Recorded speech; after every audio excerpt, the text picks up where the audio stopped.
Hello दोस्तों, आपका इस वीडियो में स्वागत है। 14 जुलाई 2023, समय 2:35। भारत के इतिहास में यह तारीख बहुत ही ऐतिहासिक होने वाली है अगर सब कुछ ठीक रहता है। सब कुछ ठीक रहने का मेरा मतलब है कि आज की तारीख में चंद्रयान-3 ये मिशन इसरो ने लॉन्च किया है चाँद की तरफ। इससे पहले चंद्रयान-2 हमें याद है 2019 22 जुलाई 2019 में भी चंद्रयान-2 चाँद की तरफ भेजा गया था। पर दुर्भाग्य से वो अपना काम पूरी तरह से कर नहीं पाया। चाँद के बहुत नज़दीक पहुँचने के बाद उसकी क्रैश लैंडिंग की वजह से उसका जो रोवर है और लैंडर है वो डैमेज हो गया। तो उसी चीज़ से, उस असफलता से इसरो ने अपना प्रेरणा लेते हुए एक अगला मिशन तैयार किया हुआ है, जो आज रिलीज़ किया गया श्रीहरिकोटा सेंटर से। तो आज की इस वीडियो में हम अपने चंद्रयान को जानेंगे कि इसमें कौन-कौन से कंपोनेंट्स हैं, क्या इस मिशन का ऑब्जेक्टिव है और अगर ये मिशन सक्सेसफुल होता है तो इंडिया को इस मिशन के थ्रू क्या-क्या फ़ायदे होने वाले हैं। तो शुरू करते हैं इसकी कॉम्पोज़िशन से। तो जो चंद्रयान है उसमें मेनली 3 पार्ट रहेंगे। इसके शॉर्ट फॉर्म लिखे गए हैं पीएम, एलएम और रोवर। पीएम का मतलब है प्रोपल्शन मॉड्यूल, एलएम का मतलब है लैंडर मॉड्यूल। लैंडर का नाम चेंज नहीं किया गया है, वो वैसे ही विक्रम का नाम है। रोवर का नाम भी चेंज नहीं किया गया, प्रज्ञान नाम का रोवर है। प्रोपल्शन मॉड्यूल प्रोपल्शन मॉड्यूल ने चंद्रयान 2 में ऑर्बिटर था उसको रिप्लेस किया हुआ है। चंद्रयान 3 में कोई भी ऑर्बिटर नहीं है। ऑर्बिटर होता है एक ऐसा इंस्ट्रूमेंट जो मून के चारों तरफ ऑर्बिट में घूमता है, बट इस बार उसको रिप्लेस किया है प्रोपल्शन ने। उसमें कुछ इन तीनों पार्ट्स में कुछ पेलोड्स लगे हुए हैं, कुछ पार्ट्स लगे हुए हैं जिनका अपना एक स्पेसिफिक एप्लीकेशन है। तो उन एप्लीकेशन को समझते हैं कि हर एक पेलोड का क्या एप्लीकेशन है। इससे आपको अपने चंद्रयान की उपयोगिता समझ आएगी और इसकी इम्पोर्टेंस का पता चलेगा। तो स्टार्ट करते हैं हम पहले मॉड्यूल से। पीएम मॉड्यूल में, प्रोपल्शन मॉड्यूल में एक शेप नाम का पेलोड लगा हुआ है जिसका काम क्या है, ये अर्थ से आने वाली लाइट के प्रिंट्स को एनालाइज करेगा। अर्थ से आने वाली लाइट का मतलब है जिन भी प्लैनेट्स के ऊपर लाइफ पॉसिबल है, ये उन सभी प्लैनेट से आने वाली लाइट को एनालाइज करेगा और अर्थ की लाइट के प्रिंट से कंपेयर करेगा। अगर वो प्रिंट मैच होता है तो हमें इंडिकेशन मिलेगी कि हमारे सोलर सिस्टम में कोई और प्लैनेट भी है अर्थ की तरह, जो जहाँ पे हो सकता है लाइफ एग्जिस्ट करती है। उसके बाद बारी आती है लैंडर मॉड्यूल की। इसमें भी बहुत सारे पेलोड है, इसमें प्रोपल्शन से ज़्यादा है। इसमें पहला जो पेलोड है चेस्ट, इसका काम क्या रहेगा, ये मून के सरफेस की थर्मल कंडक्टिविटी और टेम्परेचर को मेजर करके बताएगा कि वहाँ पे कितना टेम्परेचर है। दूसरा है इसमें इल्सा, इसका काम है सिस्मिसिटी को मेजर करना। जहाँ पे भी लैंडर लैंड करेगा वहाँ पे अर्थक्वेक्स की फ्रीक्वेंसी कितनी है, यानी कितने भूकंप आते हैं वहाँ पर, ये उस चीज़ को मेजर करने के लगाया गया है। तीसरा इसमें एलपी है, लैंगमुर प्रोब जिसे कहते हैं। ये आपके चाँद के ऊपर प्लाज्मा डेंसिटी को मेजर करेगा। प्लाज्मा एक स्टेट होती है सब्सटेंस की, जैसे कि अर्थ में सॉलिड, लिक्विड और गैसेस होती है, वैसे ही चौथी स्टेट होती है मैटर की, जिसमें इलेक्ट्रिकल चार्ज पार्टिकल और गैसेस होती है। ये अर्थ पे उस अमाउंट में नहीं मिलता है सब्सटेंस, हमें इसको लेबोरेटरी में बनाना पड़ता है, बट आउटर स्पेस में ये सब्सटेंस मिलता है। ये उसकी डेंसिटी को मेजर करेगा चाँद के सरफेस पे। अगला जो इसमें पेलोड लगा हुआ है, ये हमने नासा से लिया हुआ है, एलआरए लेजर रेट्रो रिफ्लेक्टर। इसका मेन काम होगा मून की डायनामिक्स को स्टडी करना कि मून कैसे घूमता है, यानी कि मून की गतिशीलता बताएगा ये। अगला जो इसमें लगा हुआ है उसका जो शॉर्ट नेम है वो है रंभा। ये बताएगा कि ये भी प्लाज्मा डेंसिटी को ही मेजर करने के लिए किया। प्लाज्मा की डेंसिटी बहुत इंपॉर्टेंट रोल प्ले करती है किसी भी एनवायरनमेंट में। जिस तरह हमारे यहाँ पे तीन स्टेट्स ऑफ सब्सटेंस है अर्थ में, वैसे ही प्लाज्मा डेंसिटी या प्लाज्मा ये चौथा स्टेट है।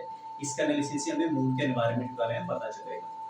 लास्ट जो इसका पार्ट है वो रोवर। रोवर में दो तरह के पेलोड लगे हुए, एक LIBS लिड्स और एक अल्फा पार्टिकल एक्सरे स्पेक्ट्रोमीटर।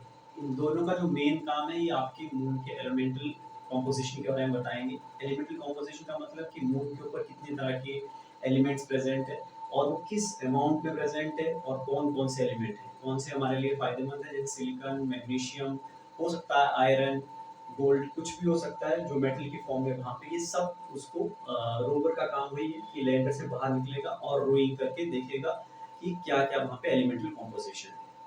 अब इसकी वजन की बात करते हो, कितना वजन है। ये आपका जो प्रोपल्शन मॉड्यूल है ये 2148 केजी का है, रोवर आपका सिर्फ 26 केजी का है, और ये जो लैंडर मॉड्यूल जिसका नाम विक्रम है वो 1752 केजी का है, और टोटल जो आपका चंद्रयान है ये 3900 यानी कि 3900 किलोग्राम का है। तो आप इससे अंदाजा लगा सकते हैं कि इतने सारे वजन को स्पेस में भेजना ये बहुत बड़ी अचीवमेंट है अपने आप में। और जिस बजट में इसरो ने ये काम किया है 615 करोड़ से इतना बजट है इस चंद्रयान मिशन का। इसके ऑब्जेक्टिव की बात करते हैं कि इतना खर्चा क्यों, क्या ऑब्जेक्टिव है इस चंद्रयान मिशन की। इसके मेन 3 ऑब्जेक्टिव इसरो ने अपनी साइट पे बताए हुए हैं। पहला काम है हमारा safe and soft landing of the lander on the moon surface, क्योंकि जो हमारा पिछला मिशन था चंद्रयान 2 मिशन है वो भी क्रैश लैंडिंग की वजह से बर्बाद हो गया। तो इसमें जो मेन इम्प्रूवमेंट इसी पे की गई है कि इसकी जो सॉफ्ट और सेफ लैंडिंग करवाई जाए। दूसरा है ये रोवर, पिछली बार हम रोवर की रोइंग नहीं देख पाए थे, इस बार इसको डेमोन्स्ट्रेट करना इस मिशन का ऑब्जेक्टिव में रखा गया है। और तीसरा है कि ये जो रोवर है वहाँ जाके जहाँ पे लैंड करेगा वहाँ पे कुछ साइंटिफिक एक्सपेरिमेंट करेगा, उसके रिजल्ट्स ये पहले लैंडर को सेंड करेगा और लैंडर डायरेक्टली अर्थ के जो स्टेशन है इसरो का स्टेशन है वहाँ पे उसको रिसीव करके उसको डाटा को एनालाइज करेगा। अब देखते हैं कि इस मिशन के अकॉम्प्लिश या इस मिशन के सक्सेसफुल होने पे भारत को क्या क्या मेन फायदे होने वाले हैं।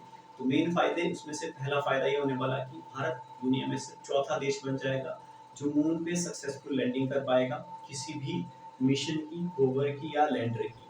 इससे पहले अमेरिका, रशिया और चाइना सिर्फ 3 देश जो ये कर चुके हैं। दूसरा है इससे दुनिया में इसरो की टेक्नोलॉजिकल पावर का पता चलेगा। तीसरा है कि ये एक्सोप्लैनेट की इनोवेशन में की रोल प्ले कर सकता है। चौथा है कि हमें मून जो हमारे चंद्रयान 1 की मेन अचीवमेंट थी जिसने वहाँ कहा था कि चांद के ऊपर जो पानी है वो हो सकता है आइस फॉर्म में हो या जमीन फॉर्म में हो, तो ये चंद्रयान 3 उसकी खोज करेगा और उसके सैंपल लेने की कोशिश करेगा।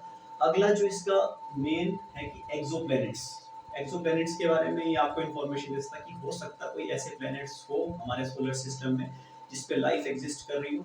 और एक खास बात है इस चंद्रयान मिशन की कि ये जो चंद्रयान है ये चांद के साउथ पोल को लैंड करने वाला पहला मिशन बने, क्योंकि साउथ पोल अभी तक ज़्यादा एक्सप्लोर नहीं कर पाया दुनिया में कोई भी।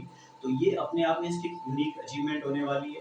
और उस पोल की एक और खासियत है कि वहाँ जो क्रेटर्स यानी कि जहाँ पे ज्वालामुखी या फिर ज्वालामुखी फटने या फिर बाहर के जो एस्ट्रॉइड्स जिनसे जो गड्ढे बनते हैं उनको क्रेटर्स कहते हैं। जो क्रेटर्स है वो बहुत बड़े बड़े क्रेटर्स है वहाँ पर।